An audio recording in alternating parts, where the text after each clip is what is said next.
게 하라. 아멘. 우리 찬양 이제 연습 많이 하셨죠? 네, 감사합니다. 연습을 하는 과정에서 은혜가 많이 받았겠죠. 이제 목회자들입니까? 사모님입니까? 사모님들이에요? 사모합장단. 근데 남편 되시는 목사님들도 같이 와야 되는데 사모님들만 오셨네. 오늘 첫날인데. 그래요. 이게 이 사모합장단이 시작된 지가 얼마나 됐어요? 32년째. 32년. 그러면은 그때 다 창립 멤버들이세요? 몇 분 안 남았고 돌아가시고. 그러면 30년 전이면은 다 팔팔했을 때네.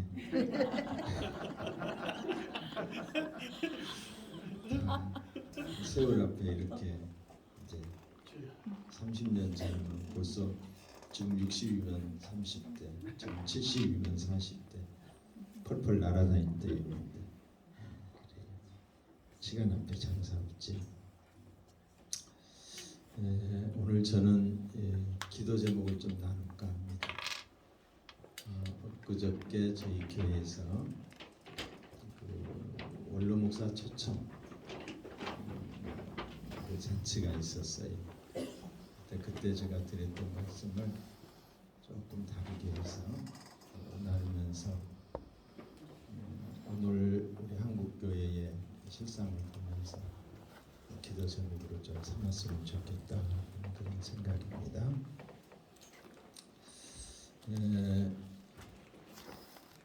저는 그 목회 경험이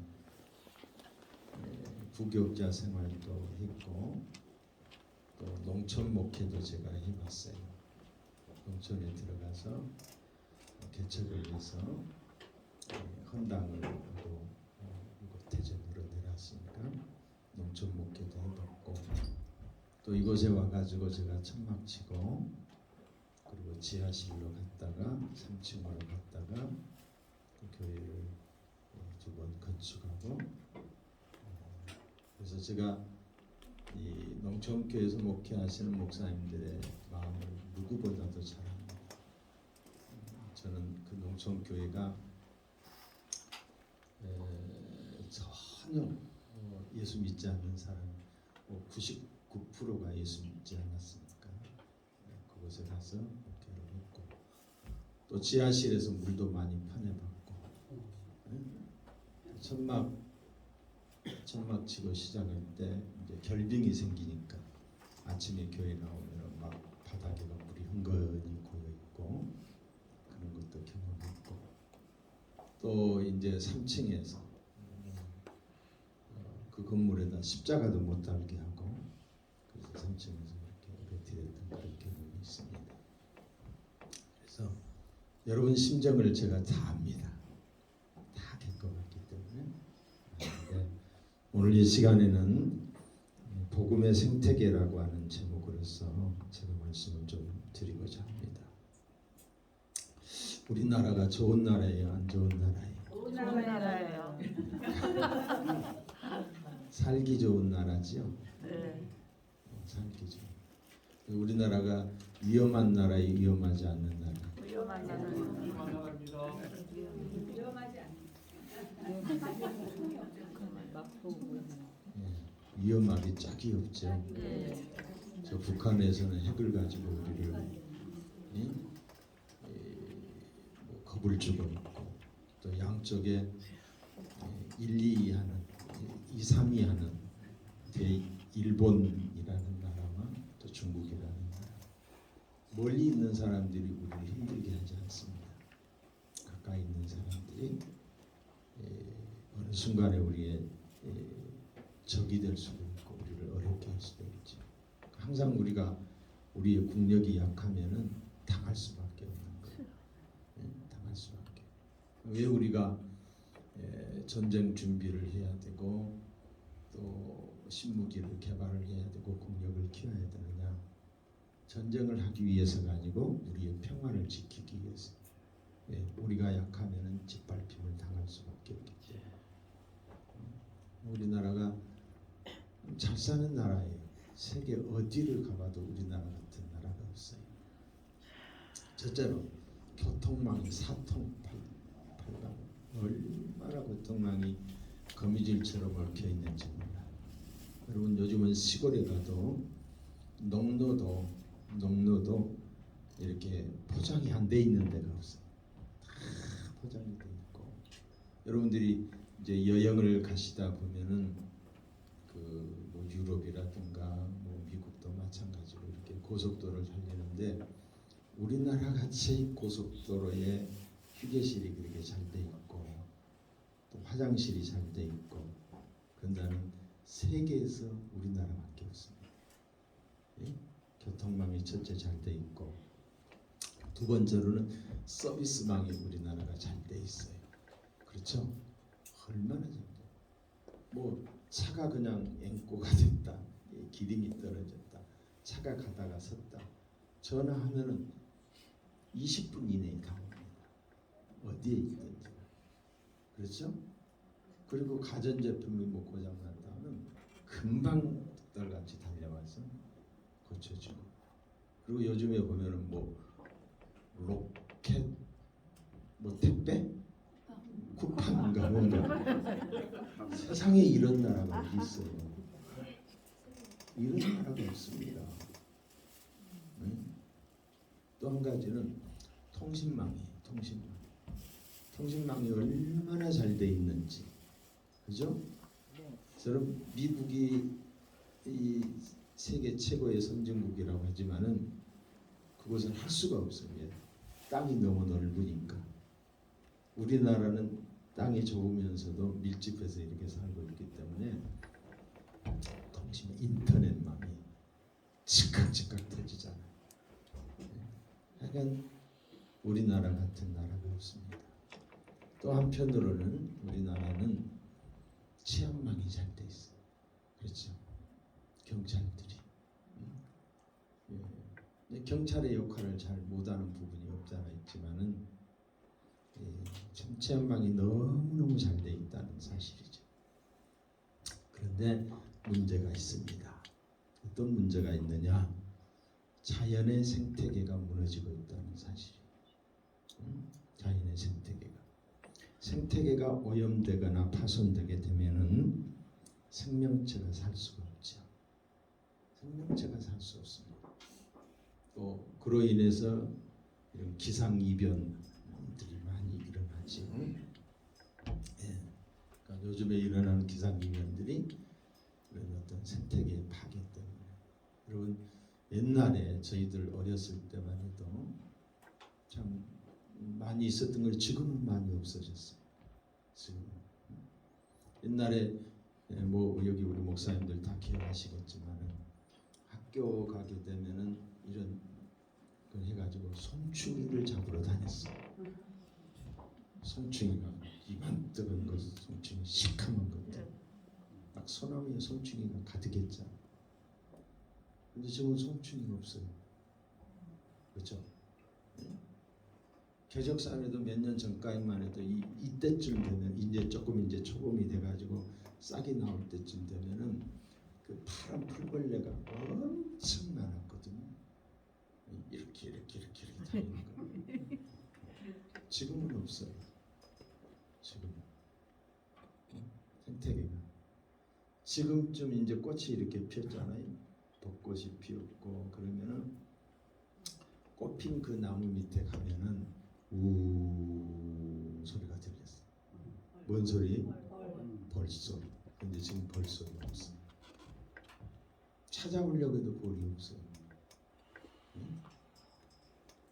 벌이 이곳저곳 달아다니면서 수정을 시켜야만이 과실이 맺혀지고 그러잖아요. 근데 그게 없어졌어요. 작년에 그래서 이 그 꿀값이 엄청 올랐잖아. 수정이 안 되니까 그래요. 수정. 생태계가 파괴돼. 자, 또 한 가지는 우리 대한민국의 도덕적 생태계가 급격하게 무너지고 있습니다. 도덕적 생태계. 인륜이 무너지고 있어요. 인륜. 옛날에는 시골 동네에 가게 되면은 뭐 그가 잘났든 못났든 나이가 드시면 그분이 어른이셨잖아요. 동네에서. 저희 시골에서도 그랬어요. 그리고 어른들 앞에서는 조심했잖아요. 근데 지금은 그런 게 없습니다. 무시당하는 시대가 됐지. 어른이라는 것뿐만이 아니라 부모까지도 지금 너무 개인주의가 판을 치다 보니까 부모들도 요즘 부모들은 자식들하고 살려고도 하지도 않잖아요. 시대가 그런 시대가 되어버렸습니다. 상식과 기본이 상식 그리고 기본이 무너지고 공정이 통하지 않습니다. 거짓이 큰 소리를 쳐도 통하는 시대가 되어버렸어요. 거짓말을 막 하는데도 그게 통해요. 안 통해야 되는데 그걸 다 그냥 인정해요. 거짓말해도 된다는 거죠. 그러니까 아이들이 뭘 배우겠어요? 상식, 기본, 공정 다 무너졌어요. 얼마나 많이 심각한지 모릅니다. 언제부터인가 이런 가짜 인권, 가짜 평등, 가짜 평화가 판을 치는 시대가 됐어요. 인권이라는 이름으로 판을 치는 시대가 됐어요. 가짜가 심각한 수준에 이르고 있습니다. 그런데 문제는 이 가짜가 고착화가 되고 있다는 사실. 그 굳어지고 있어요. 그게 정상적인 것이냐? 그게 사회 통용으로 이제는 인정되고 있다는 거죠. 역사가 왜곡되는 시대입니다. 얼마 전에 제가 유튜브를 하나를 봤어요. 이승만에 관계되는 유튜브인데 물론 이승만 대통령이 다 잘했다는 것은 아니지요. 그러나 공과 과가 있는 대통령이에요. 근데 이승만이를 어떻게 표현을 했냐면 하와이의 바람둥이, 미국의 바람둥이, 그리고 미국에 가서 재테크하는 부동산업자, 그리고 그 레스탄트, 그러니까 독립운동가들을 고발하고 저기에서 넘겨서 이 앞잡이하는 그런 사람, 완전히 나쁜 사람으로 그렇게 그 영상을 만들었더라고요. 근데 그런 영상이 지금까지 우리 자녀들에게 교육이 돼요. 그러니까 그 영상을 얼마나 잘 만들었는지, 그 영상에서 나오는 그 음향이라든가 또는 이렇게 그 영상이라든가 그런 자막 처리가 너무너무 잘 돼 있어. 다시 말해서 돈을 많이 들여서 만든 거란 말이에요. 그리고 거짓된 그 교수들이라고 하는 사람들이 나와서 그렇게 이야기를 하니까 우리 자녀들이, 잘하는 아이들이 그렇게 된 거예요. 우리는 그걸 모르고 있었어요. 그런 교육을 받은 지금 30대, 40대들이 그냥 듣지도 않고 그냥 다 저기 합니다. 심각한 수준이에요. 심각한 수준. 여러분, 우리가 잘 산다고 내가 이야기했잖아요. 우리나라가 잘 사는 것보다 중요한 것은 바르게 사는 거. 바르게 사는. 잘 산다라는 개념이 무슨 뭐 돈 많이 벌고 좋은 집에서 살고 이게 아니라 바르게 사는 것이 잘 사는 거예요. 또한 여러분, 저는 그렇게 이야기합니다. 통일보다 더 중요한 것. 우리에서 오는 통일이라고 그러잖아요. 근데 지금 이 시점에서 통일보다 더 중요한 것은 우리 국민이 정직하게 사는 것. 정직해져야 돼. 통일되면 뭐합니까? 이렇게 거짓된 상에서 동서가 갈라져 있고 여와 야가 갈라져 있고 남자와 여자가 갈라져 있고 지금 그런 상황이에요. 다 갈라치기 다 해놨잖아요. 이런 상황에서 남과 북이 통일되면 또 뭐 하냐고요. 더 혼란만 가주는 지가 되지. 자, 그러니까 이런 이 기본이 무너졌다. 그러니까 우리나라가 잘 사는 나라지만은 뭐 이 자연의 생태계가 무너진 건 세계적인 추세이지만은 우리나라는 기본이 무너져 가고 있다. 이게 저와 여러분의 기도 제목이 돼야 될 줄로 믿습니다. 아멘. 정직한 나라가 되게 하옵소서. 아멘. 제가 지금 정직운동을 8년 전부터 하고 있어요. 8년 전부터 정직하게 살자고. 근데 정직하게 살자고 하면 다 이렇게 고개 끄덕거려. 고개 끄덕거리는데 내 문제고 내 문제. 그러다 보니까 부담이 되지. 그리고 아파요. 아파. 내 문제니까 공감은 하면서도 선뜻 앞서지를 못하는 게 정직이에요. 아프다고 부담된다고 놔두면은 교회도 죽고 개인도 죽고 가정도 죽고 나라도 죽습니다. 망한다 이 말이에요. 그러니까 빨리 이게 국민운동으로 일어나야 돼. 옛날에 가난하고 헐벗고 굶주렸을 때에 우리도 한번 잘 살아보세요. 그래서 일어났던 운동이 새마을운동이잖아. 그리고 저축장려운동이잖아.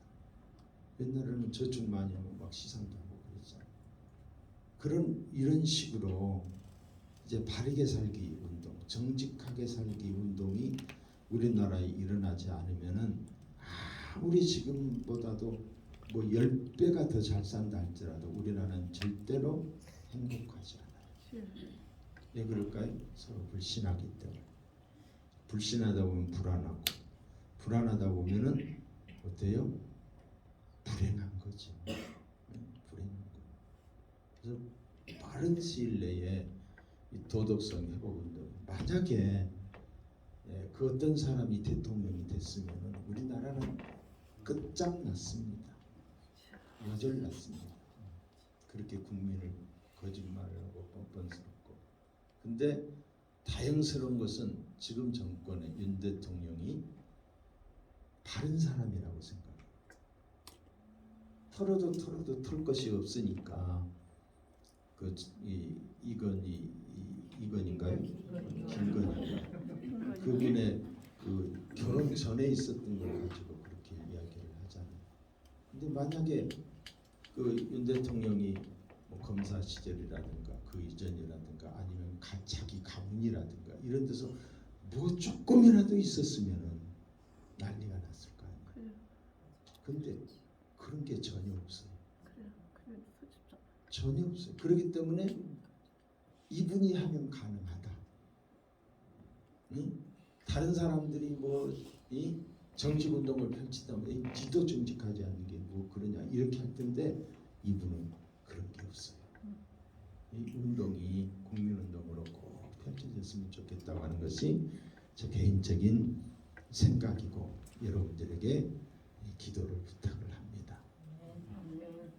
또 한 가지는 한국 교회의 복음의 생태계가 무너지고 있어요. 이 땅에 복음이 들어오면서 어둠의 땅이 밝아졌잖아요. 여권이 신장되었잖아요. 교육이 살아났잖아요. 자유민주주의가 토대를 이루게 되었고 그 바탕 위에서 교회와 더불어서 경제성장이 이룬 것 누구도 부인할 수 없는 우리나라의 근현대사는 기독교를 빼면은 역사가 쓰여지지 않을 정도예요. 근데 요즘에 만들어 놓은 교과서에 보면은 기독교가 가장 작은 줄이에요. 이슬람이 가장 많고 힌두교, 불교, 천주교, 기독교는 한 줄. 아무것도 없어. 이러다 보면은 자라나는 우리 세대들은 이 기독교라는 교회라고 그 교과서에 보면 기독교라고도 안 했어요. 그리스도교라고만 써놨어요. 심각한 수준입니다. 제가 개척할 때만 해도 여기 대전에 내려왔을 때만 해도 천막을 쳤는데도 사람이 왔어요. 그죠? 그러니까 33년 전이에요. 천막을 쳤을 때. 지하실에 있을 때도 사람들이 저줄 자기들이 찾아왔어요. 그러니까 지하실에 있을 때 우리 교회 찾아온 사람이 천막에 있을 때 찾아온 사람들이 지금도 우리 교인이거든요. 지하실에 있을 때 찾아왔던 사람들이 우리 교회 전도사가 돼 있는 사람들이 있어요. 그때만 해도 부모들의 의식이 어땠냐? 나는 교회를 바빠서 못 가지만은 우리 아이들을 좀 맡아주세요. 우리 아이들은 교회 다닐 수 있게끔 해주세요 하고 부탁을 했던 때예요. 근데 지금은 어때요? 교회에 다니는 것이 흠이 되는 시대가 되어버렸어요. 교회 다니는 거.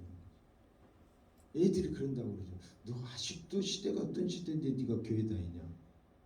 시대에 뒤떨어진 사람처럼 취급받는 그런 시대가 되어버렸다는 거지. 옛날에는 동사무소를 가든 무슨 뭐 구청 면회를 가든 옛날에 제가 시골에서 목회할 때만 해도 내가 전도사였어요. 새카만 전도사였지만은 그 면장도 저를 성직자로 인정을 해줬어요. 근데 요즘은 그런 게 없어요. 귀찮은 존재. 왜 왔냐고. 거들떠보지도 않아요. 이만큼 목회자의 권위가 약화됐다는 거지. 옛날에 여름 성경학교 하면은 붙이고 막 돌아다니면서 막 시끄럽게 이거 돌아다녔죠. 지금 그렇게 할 수 있어요? 지금 그렇게 했다면 당장에 경찰 출동합니다. 옛날에는 제가 여기 와서 개척할 때도 요 그린 아파트라든가 이런데 일단 벨 눌러놓고 문 열어놓으면 발 먼저 넣어놓고 발 먼저 넣어놓고 전도했잖아요. 지금 입구에서부터도 못 들어가잖아요. 만약에 그렇게 했다면 금방 인터폰으로 전화해가지고 막 사람이 떠가지고 난리를 치는 이런 시대가 돼버렸다. 지금 어려운 거 없어요. 군에 가면 군목이 있었고 경찰서에 가면 경목이 있었고 학교에 가면 교목이 있었고 회사에 가면 사목이 있었고 그렇지 않았어요? 심의회가 있었고 어느 것이든지. 근데 지금은 그런 활동이 군에서도 종교 편향이라고 그러죠. 종교 편향. 이 종교 편향이라는 게 말을 그렇게 만들어낸 거예요. 저 사람들이 저쪽 진영에서. 그러니까 불교에서는 그런 거 안 하잖아요. 그러니까 기독교의 종교 활동을 못 하게끔 공무원들에게 종교 편향이라는 지침을 내려가지고 못 하게 하는 거예요. 교회가. 그러니까 여기 동춘공원에서 우리가 행사를 하려고 구청에 신청을 해요. 그러면 아니 누구든지 가서 할 수 있는 것이. 그런데 교회에서 하면 안 된다는 거예요. 종교 편향이니까 안 된다는 거예요. 이게 제도적으로 법적으로 그렇게 이런 시대가 되어버렸어요. 그래서 교회로 못하고 이제 정주운동본부 이름으로 우리가 신청을 하는 거예요. 네? 교회가 활동하지 못하게끔 확 묶어놨다는 거지. 그러니까 이 복음의 생태계가 자연의 생태계 이상으로 복음의 생태계가 급속하게 무너지고 있다는 거지. 왜 이랬을까? 그 원인이 어디에 있을까? 첫째는 우리 때문에. 교회의 생태계가 복음의 생태계가 무너진 것은 예수 믿지 않는 사람들 때문이 아니라 예수 믿는 우리 때문에. 교회 때문에. 교회 때문에. 전도하러 나가서 전도하다 보면은 상처받은 사람들이 의외로 많아요. 옛날에 교회 다녔다고 그래요. 누구한테 상처받았냐? 목사님한테 상처받은 사람이 많아요. 목사님의 권위주의. 또는 장로님한테 상처가 됐다는 사람들이 많아요. 우리 책임이에요. 우리 책임. 1순위가 목사님들이. 우리 교회에 그 건축을 하시는 어느 분이 계시는데 교회 건축을 해줬대. 근데 돈을 안 주는 거예요. 그러니까 교회 하면 막 고개를 흔들어. 돈 받으러 가면 하나님이 줘야 준대. 이런 말이 어디 있냐고. 남의 것을 빌려서 쓰면은 안 먹고 안 입더라도 갚아야 되는 거 아니에요? 근데 교회는 그러지 않아요. 아니 언제 하나님이 주면 준다는 거요. 이게 말이 되는 소리예요? 응? 성도들이 하나님을 말하면서도 하나님을 믿지 않습니다. 다시 말해서 믿음의 삶을 살지 않는다는 거죠. 삶과 믿음이 따로 놀고 있다는 것. 말과 행위가 다른. 그리고 이 금전적인 돈 문제 이런 것들이 투명하지 않아요. 분명히 해야 되는데 예수 안 믿는 사람들에게 예수 믿는 사람들이 많이 띄어먹었어요.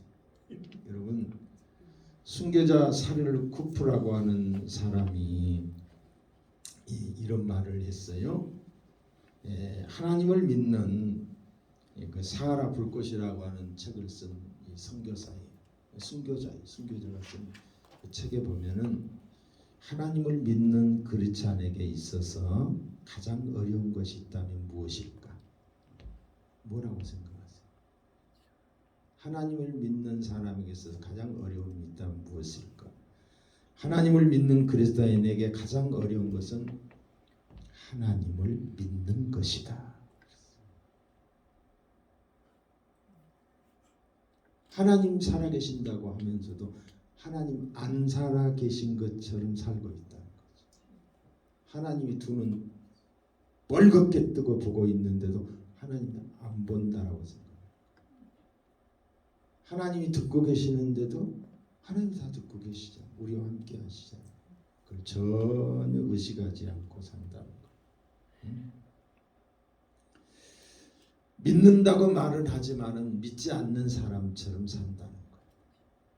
여러분 그 한경직 목사님이 임종을 앞두고 한 10일 전에 한국의 기라성 같은 목사님들이 그때 당시에 최고의 목사님들이 찾아간 거예요. 이제 10일 만에 돌아가셨잖아요. 돌아가셨는데 이제 여러 가지 말씀들을 나누다가 이제 일어서려고 마지막 일어서려고 하다가 한 목사님 이제 우리가 가게 되면 천국에서 만날 건데 마지막으로 한마디만 덕담을 좀 해주십시오 라고 했어. 그랬을 때에 한경진 목사님이 한참을 생각하시더니 하시는 말씀이 뭐라고 말씀하셨냐면은 예수 잘 믿으시오. 예수 잘 믿으라. 목사잖아요. 예수 안 믿는 거 아니잖아요. 근데 예수 잘 믿으라는 거예요. 네? 목사로 살지 않는 거예요. 여러분 목사님들의 거짓말 말 바꾸기 이중성 목사들이 그러면 안 되잖아요. 제가 총회에 가봤어요. 제가 종로에도 가봤거든요. 종로에도 갔더니 제가 미래목회 포럼의 대표회장을 하면서 종로에 가봤더니 이상한 목사들이 종로에 다 몰려 있어요. 총회에 가봤더니 총회 역시 정치꾼들이 판을 치는 거예요. 그냥 거짓말은 그냥 근데 그게 어느 한 교단만의 문제냐? 아니에요. 모든 교단이 다 그러는 거예요. 문제 없는 교단이 없어. 심각한 수준입니다. 그러니까 우리가 지금 국회의원들이 하도 거짓말 많이 하고 말 바꾸기 많이 하고 그냥 이 내로남불 그렇게 많이 하잖아요. 근데 국회의원들 하나님 모르는 사람이 많아요. 그럴 수도 있어요. 목사 세계가 그렇다. 하나님의 심판이 여기 있는 여러분들은 그러지 않겠지만 지금 현 상태가 그렇다는 거지. 목사님들의 욕심, 뭐 이런 후임자 결정으로 인해서 우리 대전만 하더라도 얼마나 멍드는 교회들이 많습니까? 후임자 때문에. 대표적인 교회가 그 침례교단 그 저기 있잖아요. 대형 침례교. 어느 정도 되면 내려놔야지. 80이 넘도록 고집 부리다가 그러니까 안 되는 거예요.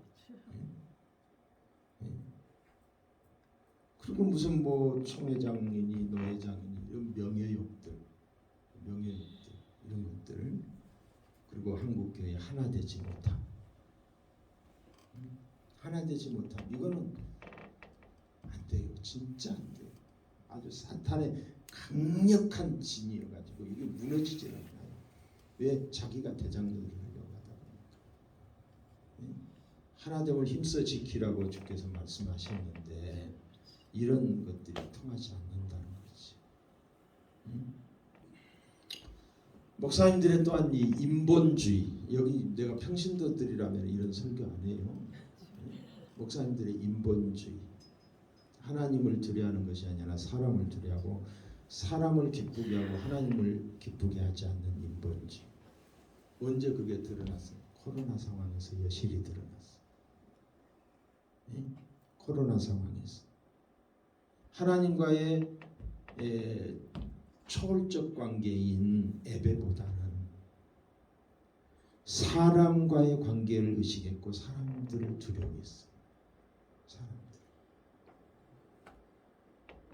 교회의 존재 모적이 뭐예요? 예배당이잖아요. 예배당. 예배를 드리는 곳이잖아요. 근데 정부에서 뭐라고 하기도 전에 교회가 우리는 2주간 예배를 드리지 않는다. 성도들에게 어느 교단에서 제일 선제적으로 그렇게 했어요. 그러니까 다른 교단들도 그래도 되는 것 같다 하고 다 따라한 거예요. 어떻게 예배를 포기합니까? 예배를 안 드립니까? 여러분, 이 비대면이라고 하는 말은 국어사전에도 없어요. 신조어를 만들어가지고 그래도 되는 것처럼, 비대면 예배가 있는 것처럼 그렇게 해서 예배를 드리게. 그러니까 또 성도들은, 순진한 성도들은 그렇게 따라간 거예요. 목사님들이 우리는 예배를 드린다, 철저하게 방역을 하고 드린다, 어떤 문제가 있을 때에는 우리가 거기에 상응하는 뭐 대가를 지불하겠다, 그렇게 하고 예배를 강행을 했어야 돼요. 왜 다른 데야 형평성이 어긋나겠고, 뭐 지하철이라든가 이 공무원들 있는 곳이라든가 이런 데는 다 괜찮으면서도 왜 교회만, 교회가 예식장만 또 못하고 교회가 뭐예요? 장례식장만 또 못하고 그렇게 교회만. 그러니까 좌편향된 이 사회주의적 이념을 가진 사람들과 교회를 함께 할 수 없는 것이 역사적 사실입니다. 교회가 함께 갈 수 없는, 교회 주기 아주 집중적으로 교회, 날이면 날마다 교회 TV에 내다 보니까 어떻게 됐어요? 교회가 완전히 초토화가 된 거예요. 교회는 코로나의 발상지가 된 거예요. 자라나는 아이들 의식 속에는 교회 또 교회냐 아주 그냥 혐오 세력으로 완전히 각인이 되어버리는 거예요. 각인. 잘못했다는 거지.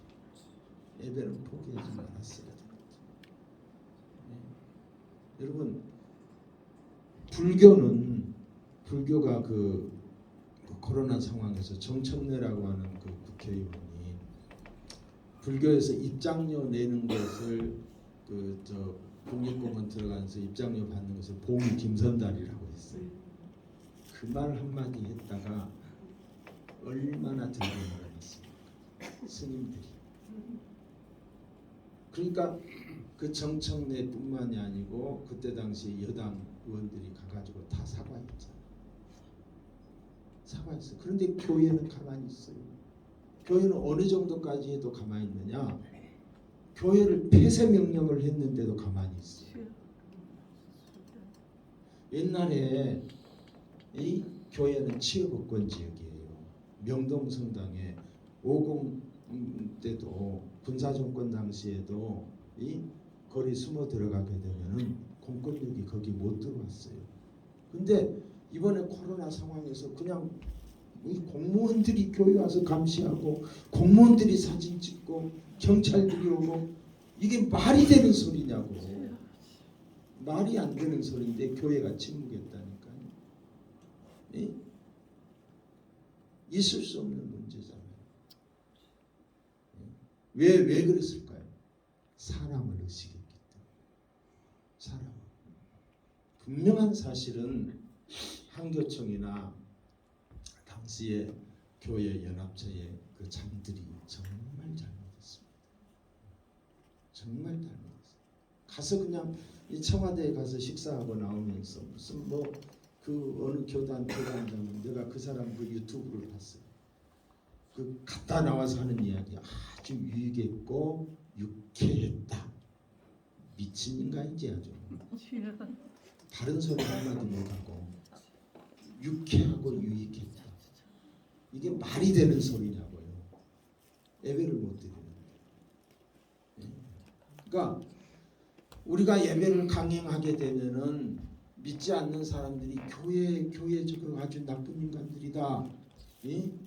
이렇게 사회의 인식, 사회의 교회에 대한 이미지를 제거해서 우리는 예배를 이렇게 드린다라고 주장했던 것이 그 어느 목사의 주장이에요. 그때 당시에 대표이장의 주장이에요. 교회가 어떻게 사회가 교회를 나쁘게 인식한다. 그런데 우리가 교회가 사회와 같아지니까 교회 사람들이 사회에 나가서 그냥 안주해 버리지 밖에 있는 사람이 교회에 들어오는 사람 아무도 없어요. 지금 상황이 그렇게 됐거든요. 20% 30%가 미끄러져 있는 사람들이 있어요. 워낙 코로나를 통해서 이 정치 방역을 한 거지요. 지금같이 하면 되는 건데 그렇잖아요. 지금도 얼마 전에 내가 통계 보니까 하루에 4,000명씩 이렇게 나타나고 그러더라고요. 4,000명씩 코로나 확진자가 나타나요. 지금도. 그럼 지금처럼 이렇게 하면 돼요. 유럽 같은 데는 다 이렇게 했어요. 근데 우리나라만 유난히도 그렇게 이 소상공인들 집어넣고 교회를 이렇게 저기 이런 상황이 되는 거죠. 참 안타까운 거죠. 그리고 목사님들이 뭐 비대면으로 예배 드려도 된다, 온라인으로 예배 드려도 된다 이렇게 말하신 분들은 면죄부를 준 거예요. 그렇게 해도 되는 것처럼.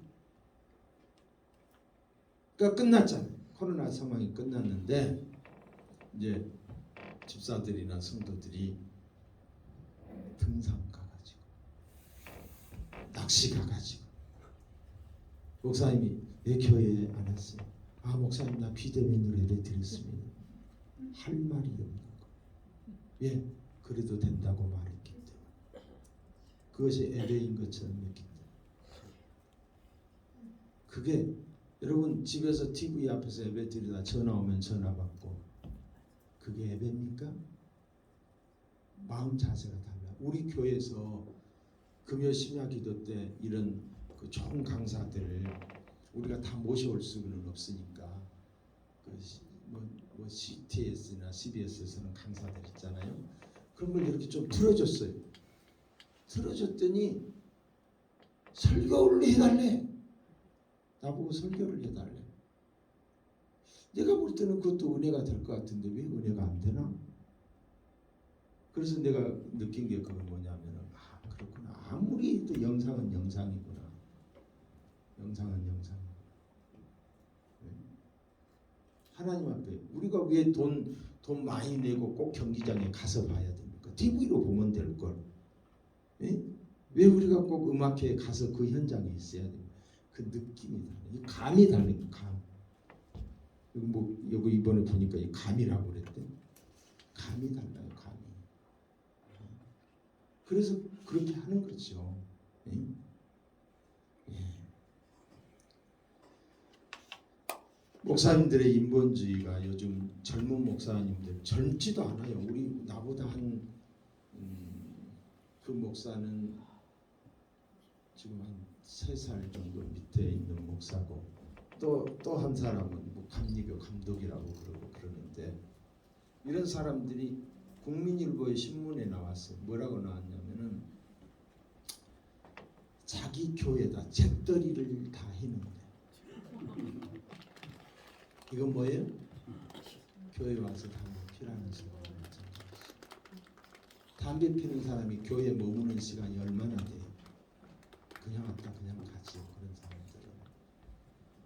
제가 개적산에 이렇게 자주 가는데 여러분 개적산에다가 그 쓰레기장을 만들어 쓰레기 봉투를 갖다 놓으면은 더 깨끗할까요? 그것이 없애야 돼 깨끗할까요? 없애야 깨끗합니다. 없으면 자기 주머니에다 넣고 내려와요. 자기가 가지고 내려와요. 근데 그게 있으면 거기다 다 갖다 버리고 그래서 더 더러워지는 거예요. 어떻게 교회다 물론 뭐 담배 피워서 지옥 가는 건 아니지요. 네? 그렇지만은 한국 교회 전통이 술과 담배잖아요. 이런 걸 근절했잖아요. 무너뜨리는 거죠. 왜?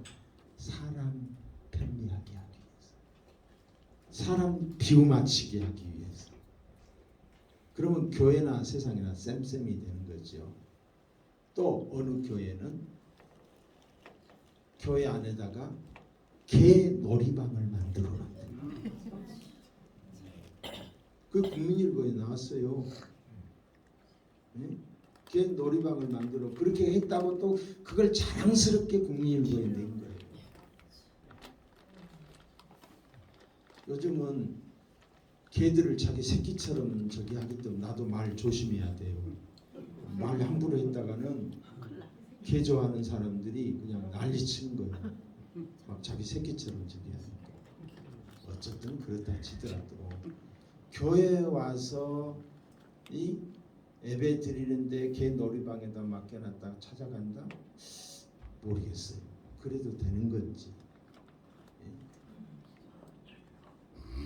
이게 뭐예요? 인본주의라는 거죠. 인본주의. 그러니까 첫째는 교회가 교회의 생태계를 파괴하고 있다. 다름 아닌 성도들이 믿는 목사님들이 대처를 잘못했어. 그러니까 에자연이라고 들어보셨어요? 예. 에자연 들어보셨어요? 예.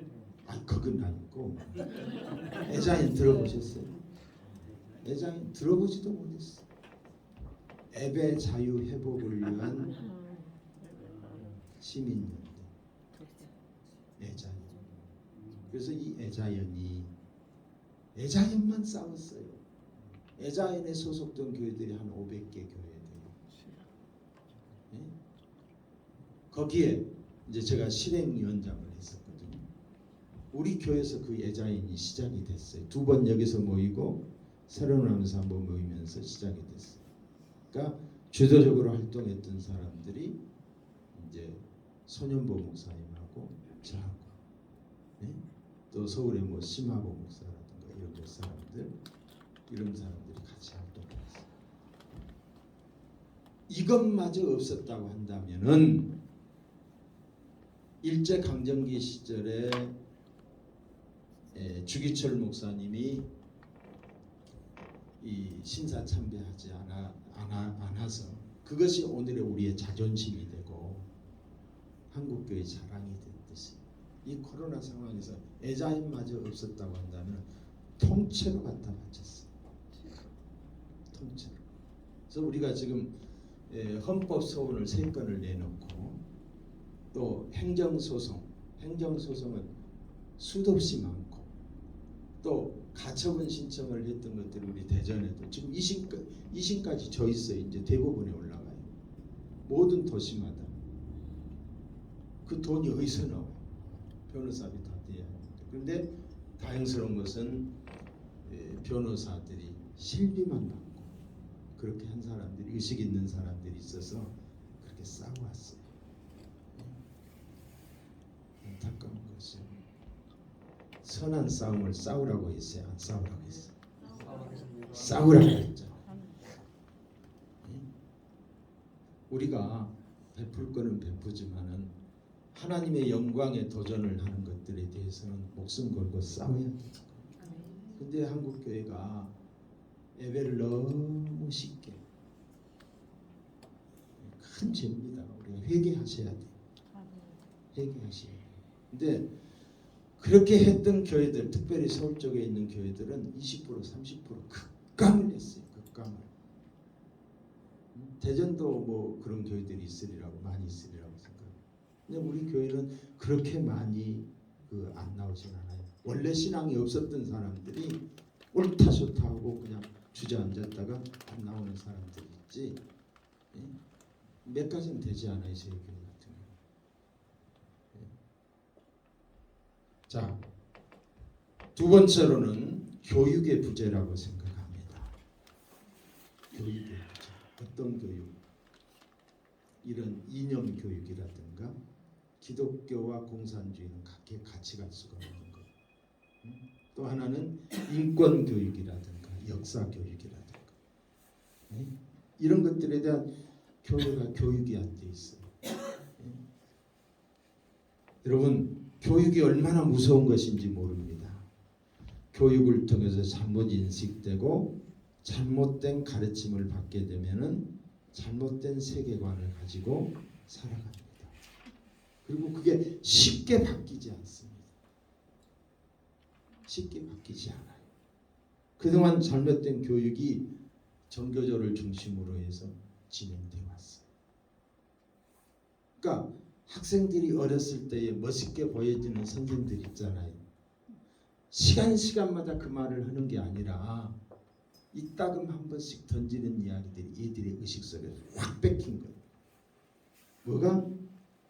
박정희도 죽일 놈이고 이승만이도 죽일 놈이고 뭐 북침이 아니고 남침이다 등등 이런 것들이 의식화된 교육이 들어간 거예요.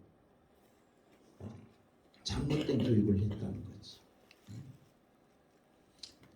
여러분, 공산주의가 이제 망했잖아요. 동구권, 구소련이 무너지고 동구권이 다 완전히 이제 공산주의가 그 하나의 이념, 그 하나의 어떤 이 머릿속에만 있는 거지. 고루 잘 사는 세상, 모두 차별이 없이 그리고 골고루 평등하게 사는 세상, 얼마나 그럴듯합니까? 근데 그렇게 된 데가 없잖아요. 다 망했어요. 그러니까 칼 막스의 이 막시즘이 망했어요. 그러니까 이 공산주의에서 일했던 그 사람들이 나와서 왜 망했을까? 왜 망했을까 하고 생각한 것이 바로 네오막시즘이에요. 네오막시즘.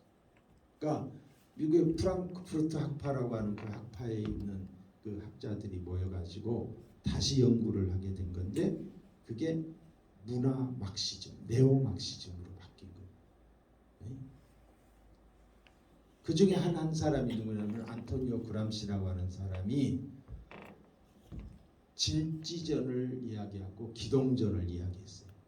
진지를 구축을 해야 된다 지금은. 그리고 때가 되면 기동전 전투를 해야 된다. 그래서 진지를 구축한 거예요. 어떤 진지를 구축했느냐? 교육계에 들어가서 교육계를 점령한 거예요. 진지를 구축한 거예요. 법조계에 들어가서 법조계의 사기 사람들을 세워서 또 진지를 구축해요. 언론계에 들어가서 언론계, 문화계에 들어가서 문화계, 심지어는 종교계까지 들어가서 교회까지 들어와서 자기들의 진지를 구축하고 그 진지가 견고해지니까 이제는 기동전을 펼치는 거예요. 이게 우리나라에서 그 현상이 지금 다 일어나. 이미 유럽은 다 점령이 돼버렸고 6.8혁명 이후에 심각한 수준입니다. 여러분, 인권하면은 좋게 들려요, 나쁘게 들려요? 좋게 들리죠? 있어 보이죠?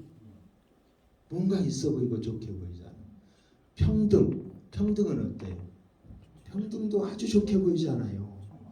좋게 보여요. 예? 그리고 또 뭐 차별 금지, 이 또한 좋게 보여요, 나쁘게 보여요? 아주 좋게 보이잖아요.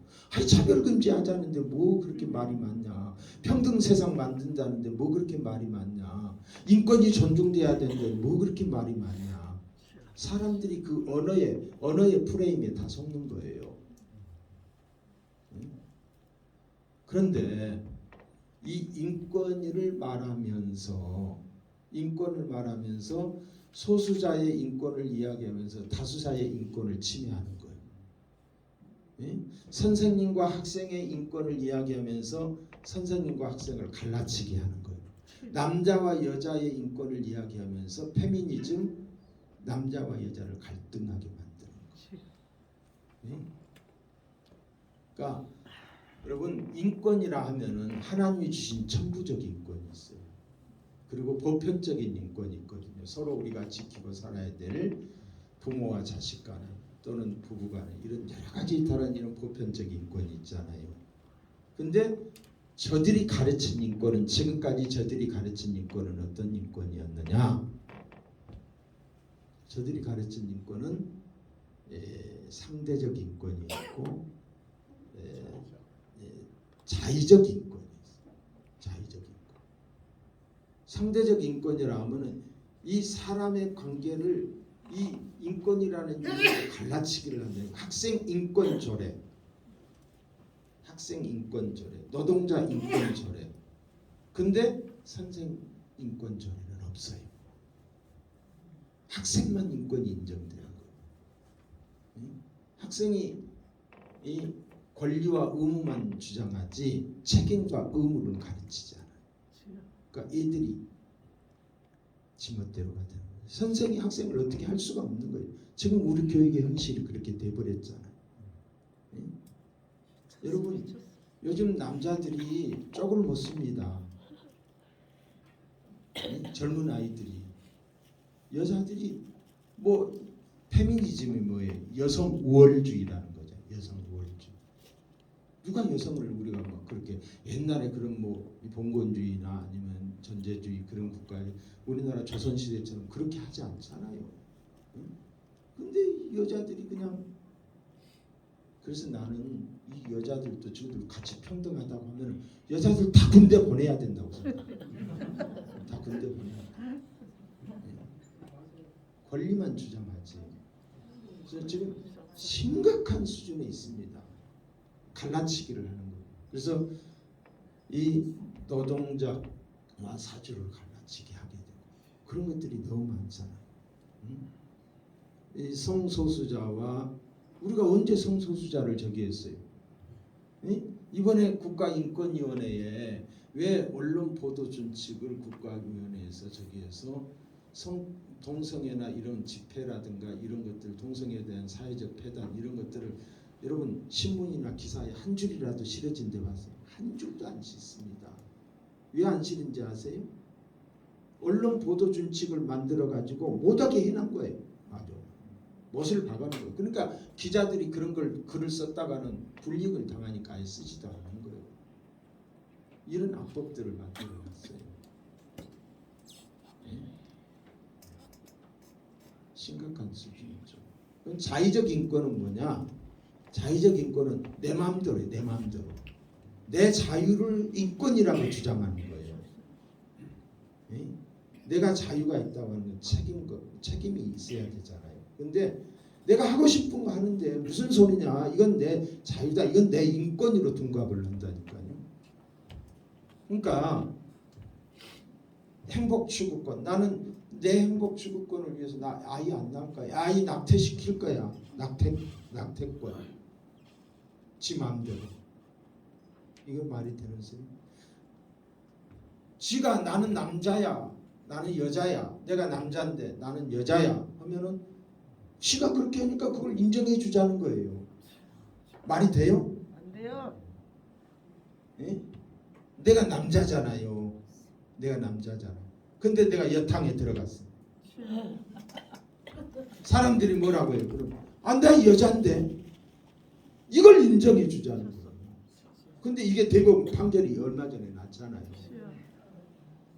대법원에서 그렇게 판결을 해줬어요. 응? 생식 구조는 여전히 남자인데 여자라고 하니까 그 자기가 원하는 대로 이게 자의적인 거예요. 그러니까 이게 뒤죽박죽이죠. 그러니까 얘가 좋다. 선생님은 여기서 이제 여자 선생님 저 뉴스에 나왔잖아. 공부 가르치고 있는데 얘 새끼는 여기 학생이 들어누가지고 핸드폰 보면서 이렇게 있는 거예요. 선생님 말을 못하는 거예요. 선생님 말을 하면은 왜 선생님은 내 인권을 침해해? 이렇게 나와요. 엄마가 자기 자식에게 교회 가야 된다. 엄마는 왜 내 자유를 침해해? 내 인권을 침해해요? 내가 알아서 할 건데. 그래서 고발하면 엄마가 잡혀가요. 이렇게 지금 세상이 바뀌어지고 있다니까요. 여러분, 반성경적 이념으로 가짜 인권으로 잘못돼 가고 있다는 거지. 인권이 거짓된 또 이념화된 인권으로. 우리가 지금 우리 정직운동본부에서 전국 최초로 인권센터를 우리가 위탁을 받았어요. 대전시로부터 위탁을 받았어요. 근데 거기에 이제 우리 김영길 목사가 들어가서 인권센터장을 하고 있거든요. 근데 병이 났어요. 지금. 엊그저께 병원에 저기 간다고 그러더라고. 그래서 오늘 새벽에 내가 물어서 어디가 좀 안 좋냐 그랬더니 귀에서 이명 현상이 일어나고 몸무게가 계속 빠진다는 거예요. 왜 그러느냐? 인권센터에 들어갔는데 직원 승계를 하게 돼 있어요. 그 세 사람이 다 저쪽 좌파예요. 그리고 거기 인권센터 건물에 NGO 시민단체가 있는데 좌파 세력들이 거기를 전체를 다 장악을 하고 있어요. 다 장악을 하고 있어요. 근데 그 안에서 혼자 싸워서 이겨야 되니까 워낙 이 사람이 군대에서 그런 것이 무장이 돼 있었고 또 실력이 있기 때문에 견뎌내지만은 지금 과부하 상태가 걸린 거예요. 대전에서 우리가 이제 인권 지도사 교육도 하잖아요. 저들이 인권 지도사들이라고 하면서 자기들이 교육을 시켜가지고 각 학교에 파송을 해가지고 이 잘못된 것들을 다 가르치는 거예요.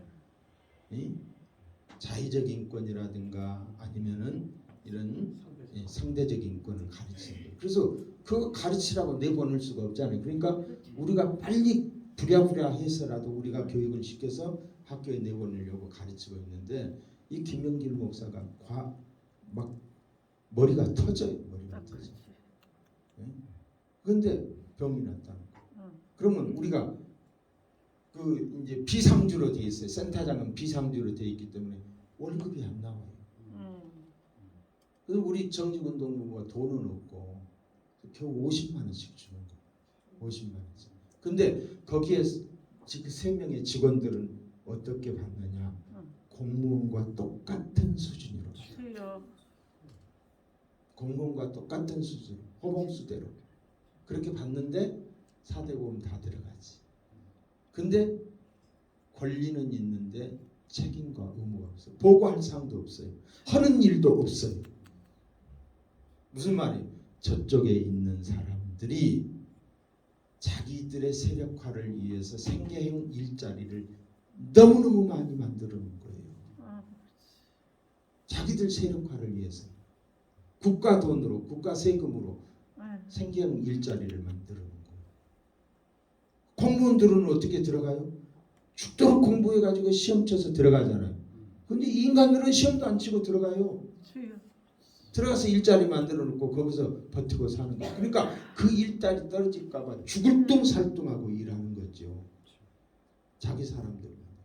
그것이 여러분 그런 일자리들이 얼마나 많은지 몰라요. 주여. 동사무소에 가면 뭐 복지 뭐 한다고 앉아 있는 인간들 있잖아요. 그건 공무원도 아니에요. 그런데 월급은 다 받고 있어요. 응?